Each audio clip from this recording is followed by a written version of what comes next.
இன்னைக்கு எங்கள் செல்லக்குட்டிக்கு டிஃபன் வந்து நைட்டு சுட்ட இட்லி, காலையில் சுடுற இட்லி. ரேரான சாப்பாடு நைட்டு பண்ணுறதை எடுத்து வச்சு காலையில் வைப்பேன். எப்போதும் தோசை தானே வைக்கிறேன்னு இட்லி 2 எடுத்து வச்சு வைக்கிறேன். பழசு வைக்க மாட்டேன், ரொம்ப ரேராக தான் வைப்பேன். டா ஒய், ஸ்நாக்ஸ் எதுவுமே இல்லை, அதனால் ஒரு 2 அப்பளம் இருந்தது, இதுங்களுக்காக சுட்டு வச்சேன்.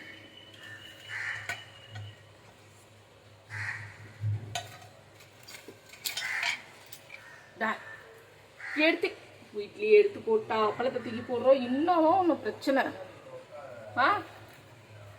ஏய் இங்கே பாரு, ஏ ராவடி அடாவடி, அப்பளத்தை தான் தூக்குவோன்னு எனக்கு தெரியும். நீ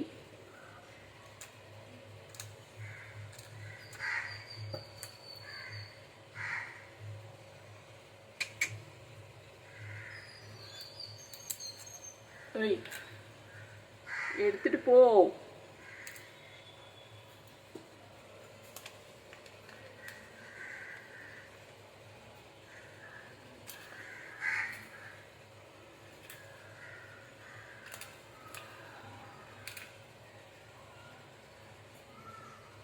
ஏய் எடுத்துட்டு போடி. பின்னாடி எப்போதும் உள்ளவங்களுக்கு இடமே இப்போ முன்னே யாரடி ஃபஸ்ட்டு வந்து உட்கார சொன்னா? அவன் 2 செல்லக்குட்டிங்கெல்லாம் அதெல்லாம் தூக்கிட்டு ஓடிடுங்க. நீ என்ன இங்கேயே உட்காந்து பின்னாடி நீயும் திங்க மாட்ட, அடுத்தவங்களையும் திங்க விட மாட்டேன். போக பாரு, அவ வந்துட்டா. அப்ப நோத்தி அங்கே ஒரு அங்கோத்தி உட்காந்துருக்கா. நீ இந்த அப்பளத்தை தின்னது போதும், இடத்த காலிப்பன். இந்த பாரு, அட்டி வச்சுருவோம், ஓடி போயிடு. ஏய் இங்கே பாரு,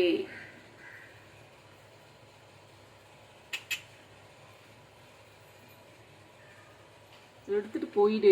ஏதாவது ஒன்று எடுத்துட்டு ஓடுடி டக்குன்னு. இங்கே உட்காந்து தின்னாத பாரு. எல்லாம் பாவம் வெயிட் பண்ணிட்டு உன்னை மாதிரி தானே எல்லாம் பசியோடு இருக்கும். ஆமாம், இத்தனோண்டு அப்பளத்தை திம்பா, காலு கடியில் வச்சு இழுத்து பல்லு இல்லையா உனக்கு? பாவம். இந்தாடாமோ நீ சாப்பிடு.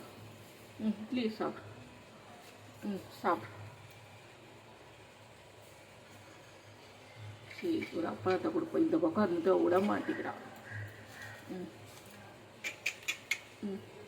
சாப்பிடு. இந்த பக்கம் ஒன்று உட்காந்துருக்குது, பயந்துக்கிட்டு வரமாட்டேங்குது.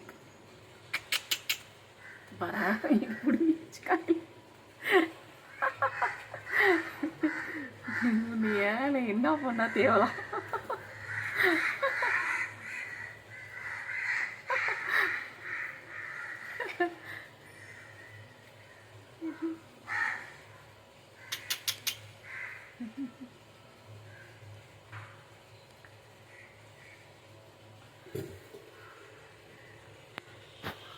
இவளும் சாப்பிடல, அவளுகளையும் ஒட்டு மொத்தமாக கூட்டிகிட்டு போயிட்டா. எல்லாம் ஓடி போயிட்டாளுங்க. 4 பேர் வந்தாளுங்க. இப்போ